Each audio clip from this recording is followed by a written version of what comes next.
Hey everybody, Garrett with Diary of a Family, and thought it'd be appropriate to go find some aliens.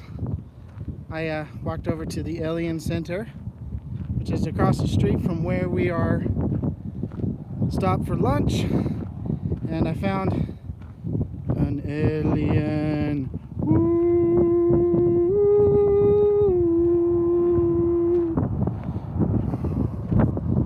We did not have much luck yesterday at the Hoover Dam, so I decided when we stopped out here in the middle of the Nevada desert that I would have some fun. It was like $1.99 for this little guy, and I can't remember exactly where out here the Area 51 is, but obviously it's on the way out to Reno, Nevada, and places like that. So, but I'm out here, got lunch, got a break, and stopped past where the aliens were at, so I decided, hey, why not? Just go see what all the hubbubaloo was about. And yeah, we are probably an hour or two away from our stop today, and then we have one more travel day tomorrow, which will make it the end of a long trip. We are definitely been on the road for a long time. We left last week on a Wednesday, and we're heading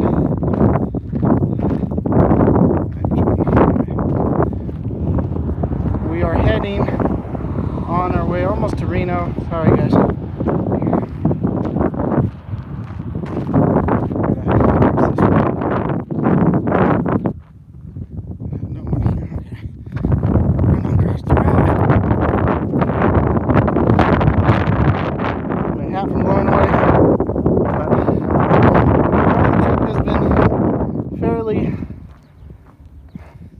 Smooth, minus some hiccups that we ran into this morning with Carolyn's contract, but we got all that stuff worked out. Everything is peachy again, and we still start on Monday. It's been really fun to travel with nursing our travel bug, and I definitely enjoy having the company. We did some fun things on our way through Vegas, but you're gonna have to stay tuned for our road trip video before we let everybody know what's going on. Hey Garrett, I really get tired after. Yeah, we've been on the road for about 2 hours right now, so, but it is really hard. I know you guys just came across the US, so us from Texas to Nevada, not really as crazy. So, we're live. We're live.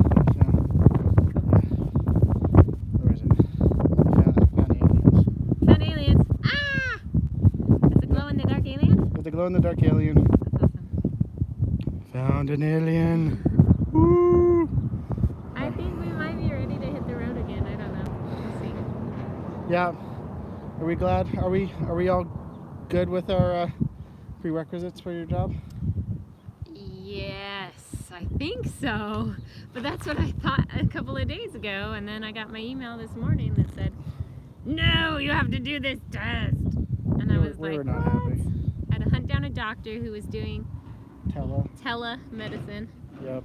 and had to go to a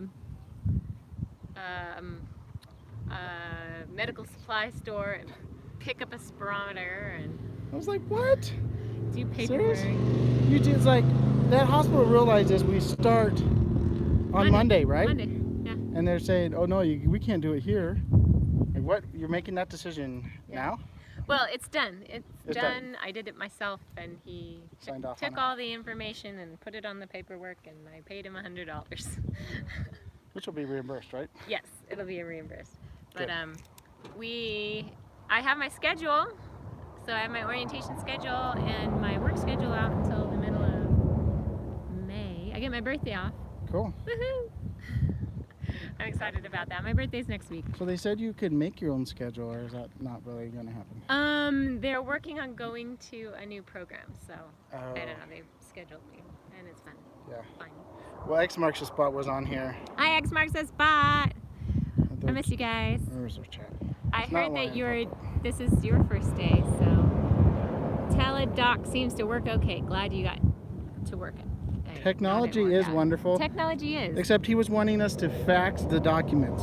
That's okay, because then I just pushed it right back at my compliance officer and said, hey, I can't fax. Can you fax? And he was able to fax. So he was the one that did the faxing back and forth. It was a Fine. team effort. It was a team effort between me and Natasha and Aaron, my And compliance honestly, officer. Atlas, Yeah.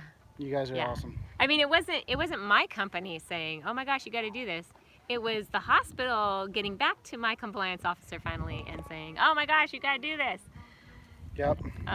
Anyway, in the past, they've always done these tests at location, so I would have done it at the hospital And I don't see why they couldn't have done it. because everybody is no longer doing that testing because of COVID. They're trying to limit their Exposure. the resources. I mean, not spreading thin, trying to keep everybody doing just the necessity. But I am a necessity. I am a necessity. X marks the Hope is spot. at work today. Hope is at work. Yeah, she said she was at work. We're doing remote Epic training. Yes. Well, you know, get that Epic training in. Woohoo! Richard, is this your first time doing Epic? Epic's pretty epic. Epic is pretty epic.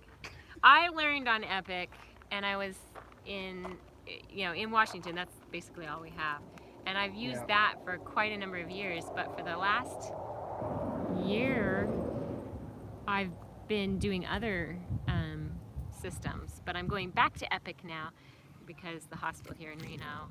So it's like old stomping grounds. Old stomping grounds, I guess. Something like that. Although, I mean, this is absolutely gorgeous. This does not look anything like Washington. Yes, I have never used it before. Hope says it is easy.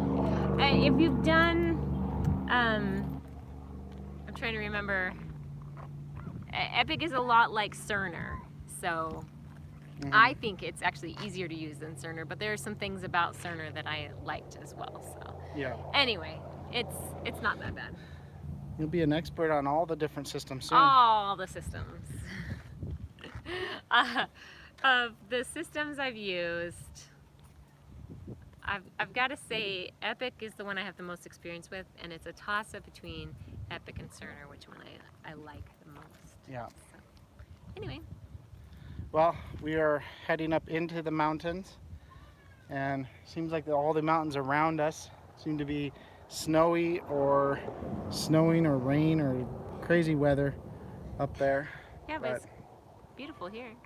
Yeah, it's gorgeous here, but it won't be tonight. The low tonight of where we're staying is supposed to be like 17? 17 degrees. So we aren't boondocking. We're gonna get hookups. I think I'm just gonna hook up power. Power, yeah. We have water inside. There's no reason to change that, but we'll just have power on so that we can keep our furnace going at night and our tanks from freezing. Yep. Yep. Sounds good. I don't want to be cold tonight. It was a little chilly last night in Boulder City. It wasn't that bad. So, did you tell everybody about driving the strip? I was going to save it. Oh, okay. Yeah. So I told them to wait for. Oh, go back. I didn't see that message. Richard! I'm so glad that you. I was told there would be cake. Oh, cake. Yeah, sure. Top chat. I don't know how to get cake. Everything's shut down. I have only a few patients daily this time due to COVID, so it is a good time to learn. Yeah. Be careful on the mountain passes. You only hit snow once. Okay. I was told there'd be cake. I'm not sure who told you there would be cake, I Papa wish. Drew. Maybe it was aliens. Ooh. Chatty. Kathy. You can crash our live stream. No cake, just glowing aliens. Just glowing aliens. Thank you for being a nurse. You're a hero. Well, you are totally welcome. I just Yeah, I'll give you a kiss, my hero.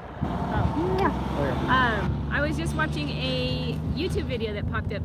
My cousin sent it to me because she's a nurse too, and I was watching it, and it's a doctor whose wife figured out how to actually create masks that are even better than N95s using HEPA filter bags from vacuums. Oh, nice. And so it even demonstrates exactly how to do it. So I think I'm gonna post that on Diary of a Family. Sweet. For those of you who are making masks, I know you've been making the cloth cotton masks. Those are not gonna share the video on our page, so like the community tab. Sure. Yeah. Yeah. You'll Check have to show me how to do that. Check our community tab on our YouTube channel. Yeah. Shortly. Yeah. On that video. I mean, and a lot of you may already have all the supplies at home. Hot glue gun, the HEPA vacuum bag filters that you can, or vacuum bags that you can cut apart. Yeah. What else? Scissors, elastic, and pipe cleaners, and that's all you need, I think. Is Cool. what she was shown. And then they have a pattern that you can use. So we'll get that posted. So those of you who are crafty and bored at I have home. a medic question for the Wonder Woman's nurse. Okay. Can we use a CPAP as a ventilator?